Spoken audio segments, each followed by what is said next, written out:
Bonjour et bienvenue sur la chaîne du chasseur d'étoiles de midi. Allez, ça va commencer. Petit résumé des 12 coups de midi d'aujourd'hui.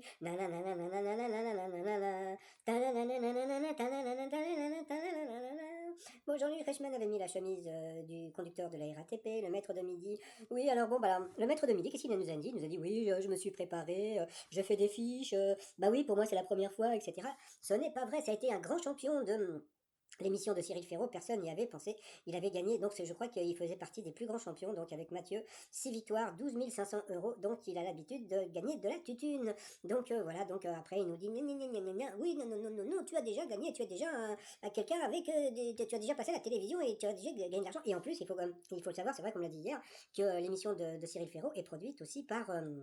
un démol qui produit aussi les 12 coups de midi. Allez, au coup d'envoi, la première question. Produire à quel animal est comparé quelqu'un qui verse des larmes hypocrites? Donc, bien sûr, c'était le le crocodile. Après, vous aviez Daniel. Alors, pour Daniel, sur une recette de grand-mère, contre quel symptôme boire une infusion de géranium permet-elle de lutter? Donc, c'était contre la diarrhée. Bon, de l'imodium suffirait. Après, vous aviez la trop mignonne Florette from Mauritius.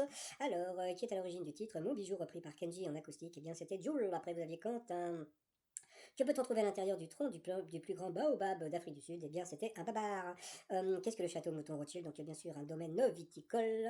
L'été dernier à Hambourg, où un cambrioleur a-t-il laissé son empreinte, ce qui lui a valu d'être identifié et de faire le buzz?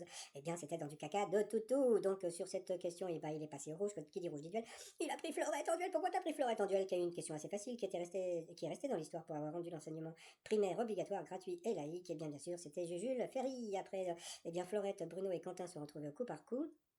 Et puis bah, c'est Florette qui est passée 2 fois à l'orange donc au rouge qui dit rouge dit duel. Donc elle a pris donc Quentin en duel, qui a eu une question qui était pas évidente. Dans les années 1920, le film Ben Hur a inspiré des courses de chars à l'Australie. Par quoi était-il tracté? Eh bien c'était des motos.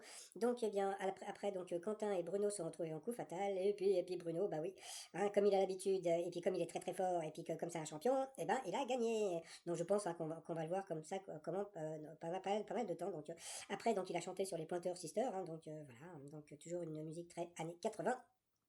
Par rapport au coup de maître, parfois à l'entrée des grands hôtels, quel type de porte fonctionne selon le principe du tutour du Nikkei? Donc bien sûr, c'était la porte tambour, boum boum boum. Entre 20 et 70 ans, de combien de millimètres les oreilles d'un homme s'allongent-elles? Donc c'était 1 centimètre. Il paraît que c'est la même chose pour les coucougnettes, hein, donc le curé de cabaret. Allez, bon, passons ensuite.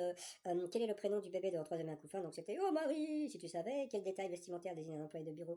Donc c'était un col blanc. Et puis qui est l'auteur du nouveau guide du zizi sexuel? Donc bien sûr, c'était Zep, mais quand même, il n'a gagné que 100 euros à partager dans le ça lui fait 50 euros. On ne peut pas gagner des sous-sous tous les jours par rapport à l'étoile mystérieuse. Alors, machine à écrire, le Kilimanjaro et puis la fleur.